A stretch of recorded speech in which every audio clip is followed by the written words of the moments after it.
Misunderstanding ആവും, അല്ലെങ്കിൽ അയാൾ സംസ്കാരം, അത് അത്ര കരുതിയാൽ മതി. അതായത് ഞാൻ ചെയ്തിട്ട് അയാൾ ചോദിക്കുകയാണെന്നുണ്ടെങ്കിൽ എനിക്ക് വലിയ ഫീലിങ്സ് ഉണ്ടാവില്ല. അതൊന്നും ചെയ്യാതെ അയാൾ ചോദിക്കുമ്പോൾ എനിക്കും ഫീലിങ്സ് ഉണ്ടോ.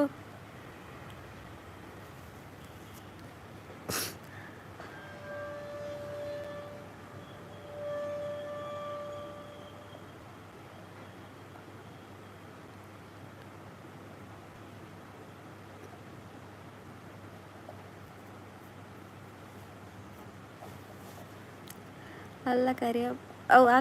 അങ്ങനെയൊന്നും കരയുടെ ആളല്ല ഞാൻ പറഞ്ഞില്ലേ. അധിക പ്രസംഗം മാത്രമല്ല, ജീവിക്കണ്ടേ ചേട്ടാ. ഇനി റിയാക്ട് ഇല്ല അങ്ങനെ പറയരുത്. അപ്പം നമ്മൾ പറ്റ റിയാക്ട് ചെയ്യാതെ ഇരിക്കരുത് കേട്ടോ. റിയാക്ട് ചെയ്യാതെ ഇരിക്കണം. അതൊക്കെ നമ്മൾ സിറ്റുവേഷൻ അനുസരിച്ച് കൊടുക്കണം. തൻ്റെ നമുക്ക് ലൈഫിൽ പാടും. ഇപ്പോൾ നാളെ ഒരു കാലത്ത് നമ്മൾ ഒറ്റക്കാണൊരു സിറ്റുവേഷൻ വന്നു എന്ന് കരുതി നോക്കി നോക്ക്.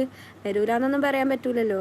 അപ്പോൾ വന്നു കഴിഞ്ഞാൽ നമ്മൾ ജീവിക്കണ്ടേ. അല്ലാതെ അയ്യോ എല്ലാം പോയി ആരുമില്ല എന്ന് പറഞ്ഞിട്ട് നടന്നു കഴിഞ്ഞിട്ട് കാര്യമില്ല. ഓക്കെ, അതോടെ നമ്മളെ ലൈഫ് അവിടെ കിടന്ന് മൂഞ്ചും. ഇപ്പോൾ ഒരു സിറ്റുവേഷനിൽ എനിക്ക് ആരുമില്ല എന്ന് കരുതിക്കോ, അപ്പോഴും ഞാൻ ഒറ്റയ്ക്ക് ജീവിക്കണം. ഓക്കെ, അപ്പോൾ തൻ്റെ നമുക്ക് വേണം, അധിക പ്രസംഗം വേണം, ഒക്കെ വേണം പറഞ്ഞില്ലേ. നിൻ്റെ തല. Thank you. എനിക്കറിയാം എന്നോടുള്ള സ്നേഹം കൊണ്ട് റിയാക്ട് ചെയ്യണതാണ് എന്ന്. അത് എനിക്കറിയടോ.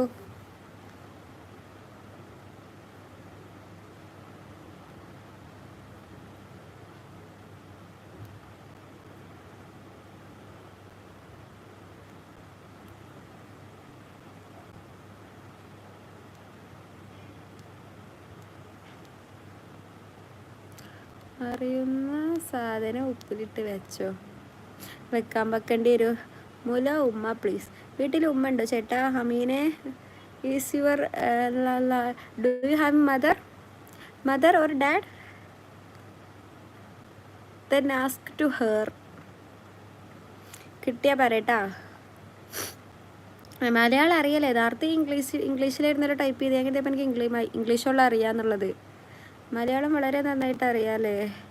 കണ്ടൻറ്റായി ഇത് ചെയ്യാ. ഇത്രയും വൃത്തിയായിട്ടവന്മാരുണ്ടാവും, എനിക്ക് കണ്ടൻറ്റ് ക്ഷാമം ഉണ്ടാവില്ല. മനസ്സിലായോ? ലൈവിൽ ഇത്രയും വൃത്തിയായിട്ടവന്മാരുണ്ടാവുന്നിടത്തോളം കാലം എനിക്ക് കണ്ടൻറ്റിന് ക്ഷാമം ഉണ്ടാവില്ല.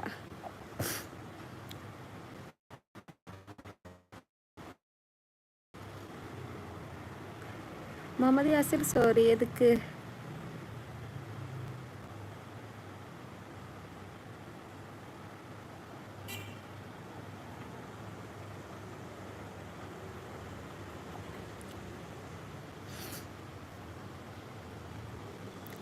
അവൻ എഴുതിയത് അതുപോലെ വായിക്കണേ എന്തിനാ? നമ്മൾ വായിക്കാതെ വിട്ട് കഴിഞ്ഞാൽ ഓൾക്ക് പിന്നെ അതിനുള്ളൊരു ഇത് മാത്രമാണ്. നിനക്കും ഇല്ലെന്നാണ്. എനിക്ക് നല്ലത് കിടന്നല്ലോ. എന്നോട് ഒരു പ്രശ്നമില്ലാതെ വെറുതെ ഒരാൾ വന്നിട്ട് അങ്ങനെ പറയേണ്ട ആവശ്യം അയാൾക്കില്ലല്ലോ. അയാൾക്കുണ്ടോ? അയാൾ അങ്ങനെ ചെയ്യുമ്പോൾ നമ്മൾ മിണ്ടാതെ നിന്ന് കഴിഞ്ഞാൽ അയാൾക്ക് അതൊരു സപ്പോർട്ടായിട്ട് തോന്നുള്ളൂ. ഇവളൊന്നും പറയില്ല. പിന്നെ ഇനി അയക്കാന്നുള്ളൊരു തൊരവൽക്കുണ്ടാവും. നേരെ മറിച്ച് നമ്മൾ അങ്ങനെ അങ്ങോട്ട് പറഞ്ഞു കഴിയുമ്പോൾ കുറച്ചേരം ഒരു ഉളുപ്പുണ്ടെന്നുണ്ടെങ്കിൽ അത് എനിക്ക് തട്ടും. അത്രയാണ് ഞാൻ ഉദ്ദേശിക്കുന്നത്. ഓക്കെ, തെറി വിളിക്കുന്ന അതിൻ്റെ മക്കളെ ഞാനൊന്നും പറയണില്ല.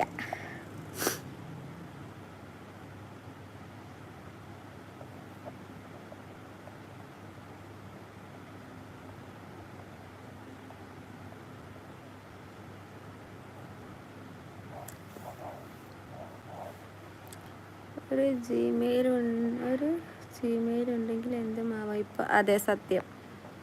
ഞാൻ അത്രേ പറഞ്ഞുള്ളൂ. അവർക്ക് പെരയിൽ ഉമ്മയും പെങ്ങന്മാരൊക്കെ ഉണ്ടെന്നുണ്ടെങ്കിൽ സ്വയം ആലോചിക്കുക. നല്ല വാക്കുകൾ മാത്രം വായിക്കുക. ഷുവർ. പക്ഷെ മോശം ഞാൻ വായിക്കും. ഉളുപ്പുണ്ടെങ്കിൽ ഇങ്ങനെ മെസ്സേജ് ഇടുമ്പോൾ മോശം. അതാണ് ഞാനും പറഞ്ഞത്. ഉളുപ്പില്ലാത്ത പോലെ പിന്നെ അയക്കണ മെസ്സേജ് നമ്മൾ വായിക്കണേന് എന്താ? അത് വായിക്കാതിരുന്നാൽ ഞാനത് അവർക്കൊരു സപ്പോർട്ട് എന്നുള്ള പോലെ പോകും. അപ്പോൾ പിന്നെ ഒരു കൂട്ടി പറഞ്ഞുകൊണ്ടിരിക്കും. അതിൻ്റെ ആവശ്യമില്ലല്ലോ. നമ്മൾ വായിക്കുക. മോശമായാലും നല്ലതായാലും ഞാൻ വായിക്കൂട്ടാ. അവൻ എഴുതിയത് അത് ശരിയാണ്. ഓൻ എഴുതിയതല്ല, ഞാൻ വായിച്ചതായി പോയി തെറ്റ്. അപ്പോൾ ഒരു പെണ്ണിനെ കണ്ട ആർക്കും എന്തും പറയാമെന്നാണോ? വായിച്ചാൽ നിൻ്റെ തലമണ്ട അടിച്ചു പൊട്ടിക്കും. ഇന്ന് ഇനി വായിക്കണില്ല. If you don't like. Shafas Ahammed കോയ്.